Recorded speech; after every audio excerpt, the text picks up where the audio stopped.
네, 안녕하세요. 여러분들의 구독과 좋아요로 이 채널이 유지되고 있습니다. 네, 영상 속도는 1.5배를 추천드리고요. 항상 구독자님, 멤버십 회원님들에게 감사하다고 말씀을 드리면서 자, 이번 내용은 비트코인 변동성에 대해서 한번 준비를 해보았고요.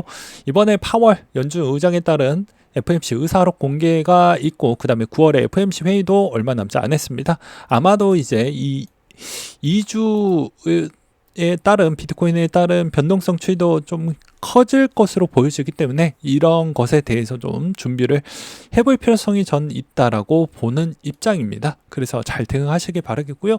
이번에 관전 포인트 또 5가지도 비트코인 부분에 이제 아마도 지지 가능성 여부를 좀 확인할 필요성이 있고, 그 다음에 이번에 잭슨 홀 미팅에 따른 발언과 그 다음에 파월 연준 의장에 따른 연설, 그리고 9월 달에 곧바로 또 있는 FOMC 일정 등등 좀 봐야 될 것 같고, 7월 말에 채굴자 들에 따른 매도세가 감소가 됐기 때문에 이런 점도 좀 봐야 되지 않을까 싶고요. 그 다음에 도미넌스에 따른 변동성 추이도 좀 볼 필요성이 있지 않을까라고 생각이 듭니다. 그리고 그 8월 1일자 기준에서도 이제 일단 파월이 그 전에 무슨 이야기를 했냐면 인플레이션에만 집중할 수 없다, 정책 완화 가능한 상황이다 라고 이제 밑밥을 계속해서 깔아두고 있습니다. 빌드업을 해주고 있다라고 볼 수가 있게 되겠는데요. 9월 달에 금리 인하 가능성은 충분히 저는 좀 높게 바라보고 있는 실정입니다. 아마도 할 것 같긴 하는데 이 인하 25pp 인하로 인해서 뭐 이렇게 많이 하락은 하진 않을 것으로 보여져요. 근데 내년부터 이제 금리 인하하는 추이는 좀 안 좋게 저는 해석을 해서 움직일 확률이 전 매우 높다라고 보는 입장이기 때문에 그렇게 보고 있습니다. 그 근거에 있는 자료를 좀 재미없겠지만 하나하나씩 좀 설명을 드린다라고 하면요, 이 내용을 좀 보여드릴 수가 있을 것 같습니다. 초과저축과 카드 연체율 추이, 소득의 상위 20% 구간대와 소득 하위 80% 구간대를 좀 볼 수가 있는데요. 연체율 추이가 이제 점진적으로 계속 올라가고 있는 모습을 볼 수가 있습니다.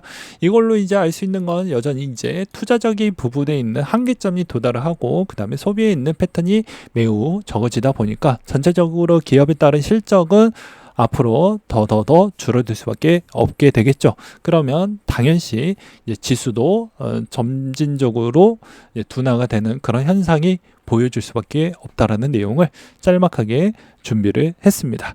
그래서 올해까지는, 그래도 올해 연말 때까지는 좀 버텨줄 수 있을 만한 여력은 보여지지만 내년 도가 되면 아마도 좀 어렵지 않겠냐라고 생각이 들고요. 그렇다 보니까 환율에 따른 변동성 추이가 좀 더 심해지고 있는 현실입니다. 이번에 이제 30원 가까이 급락이 나왔죠. 그리고 대부분 이제 BOJ나 한국의 금통위 부분에 따른 계속해서 멘트가 이렇게 매번 바뀔 겁니다. 그렇다 보니까 이 환율의 변동성이 워낙 커질 확률은 여전히 존재를 한다라는 걸 여러분들은 아셔야 될 것 같고, 이제 미국의 금리 인하가 본격적으로 되어져 있다 보니까 이때 동안 2020년도 이후부터 지금 때까지, 현재 때까지 대부분 미국 증시, 미국에 있는 달러 부분에 집중포화된 자산이 이제 외부로 서서히 이제 빠져나가려고 하는 그런 움직임이 환율로도 약간씩은 좀 보여진다라는 이야기를 드리고 싶었습니다. 그래서 환율에 미치는 영향은 코인이 대부분 달러 기반으로 되어져 있다 보니까 환율이 너무 급락이 나오거나 너무 위로 올라가면 좀 좋은 패턴이 나왔지만 너무 급락이 나왔을 경우에는 항상 코인도 힘을 못 썼던 패턴을 너무 많이 보여주었기 때문에 이런 점도 좀 참고를 하시면서 보시라고 제가 말씀을 드리기도 했었죠. 그 다음에 이제 비트코인에 따른 이야기를 몇 가지를 좀 준비를 해보았습니다. 이번에 이제 발행량이 94%가 발행이 됐고요. 보라색, 파란색, 남색, 검은색 날은 아직 오고 있지 않는다.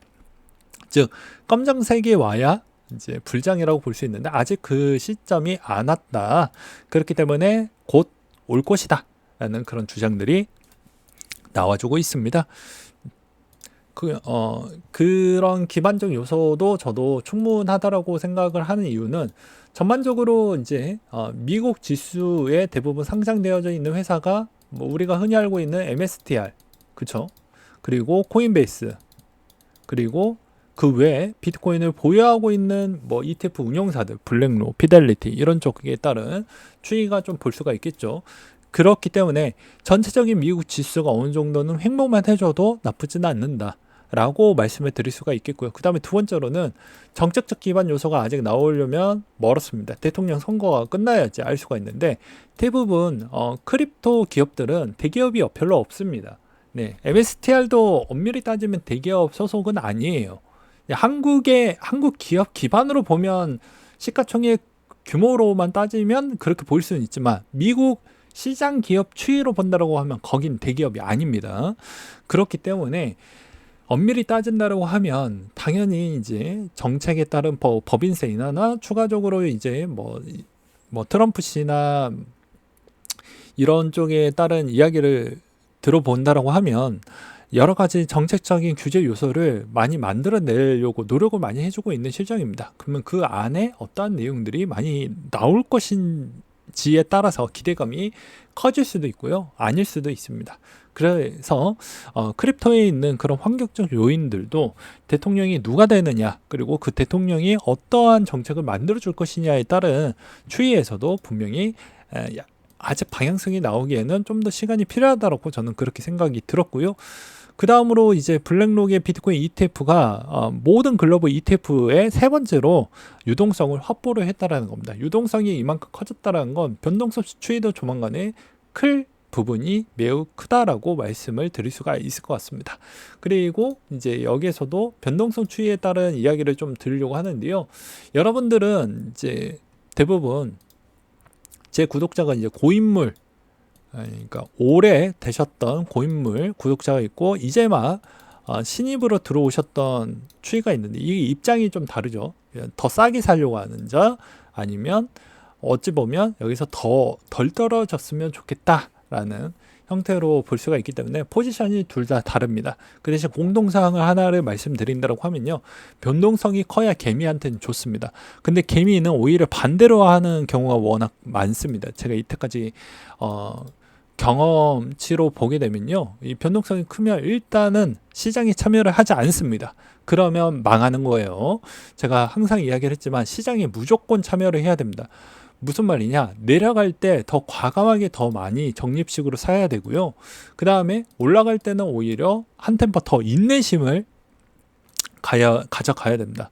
올라갔었을 때는 계속 물어봅니다. 언제 사야 되냐라고는 이야기를 많이 하죠.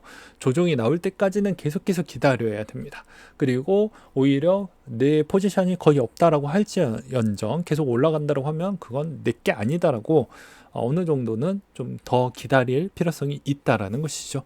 그때까지는 이런 인내심과 그 다음에 내려갈 때는 반대 포지션으로 계속 매수할 수 있을 만한 그런 용기와 경험치를 충분히 이번 연도에도 계속 잘 쌓아 나가야 됩니다. 그래야 오랫동안 장기 투자를 하실 수가 있게 됩니다. 장기 투자와 단기 투자도 별거 아닌데 공통점이 하나가 있습니다. 장기 투자자가 많이 못 견딥니다. 평균 5년 이상 넘어가면요 거의 없어요. 단기 투자자는 한 1, 2년만 지나도 거의 없습니다. 둘 다 진입장벽이 생각보다는 처음에는 가볍게 시작을 하지만 대부분 남아있는 사람이 별로 없다라는 걸 말씀을 드리는 거예요. 그래서 변동성을 잘 즐기면 오히려 더 많은 기회가 오고요. 그 다음에 적립식으로 또 가져가게 되었을 경우에도 더 많이 더 좋은 수익률을 충분히 가져갈 수 있다라는 걸 다시 한번 말씀을 드릴 수가 있을 것 같습니다. 그런 이제 찐 예시들도 몇 가지가 있는데요. 저번 실시간 방송에서도 말씀을 드리기도 했습니다.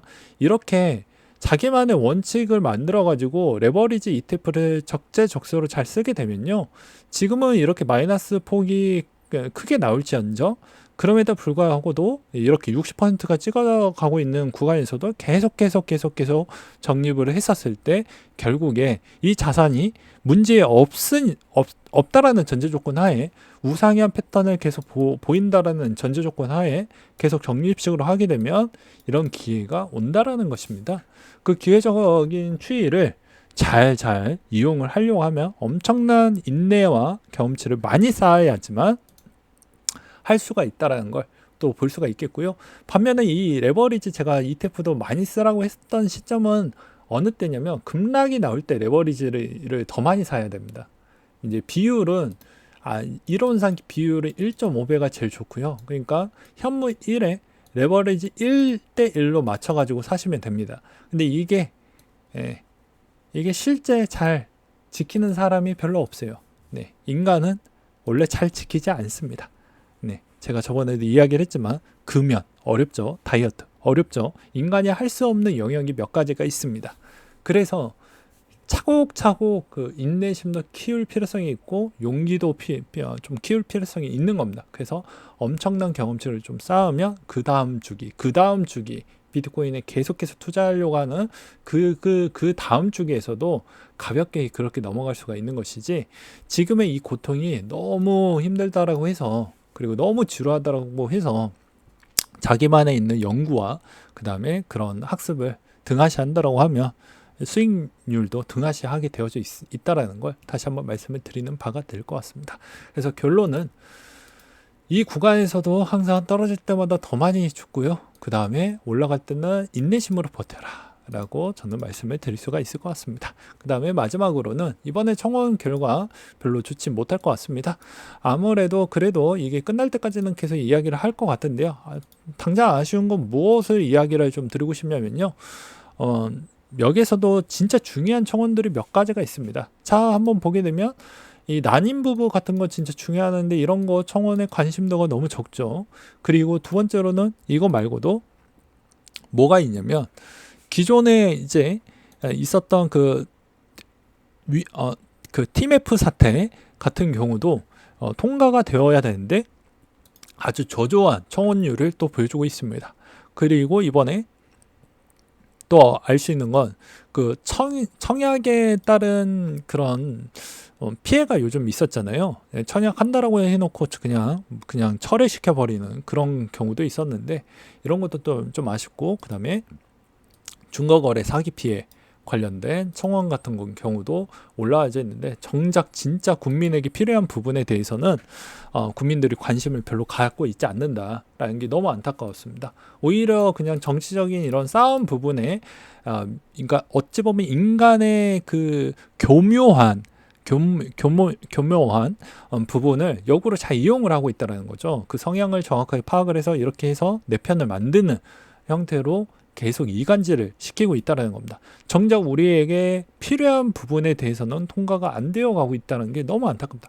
이렇게 진짜 민생 법안이 통과가 안 됐을 경우에는요, 여러분들에게 그냥 그대로 피해가 가는 겁니다. 그래서 제가 저번에도 이야기를 했지만 세상은 그렇게 빠르게 변화하지 않습니다. 왜냐? 국회의원들이 일을 제때 해주지 않거든요.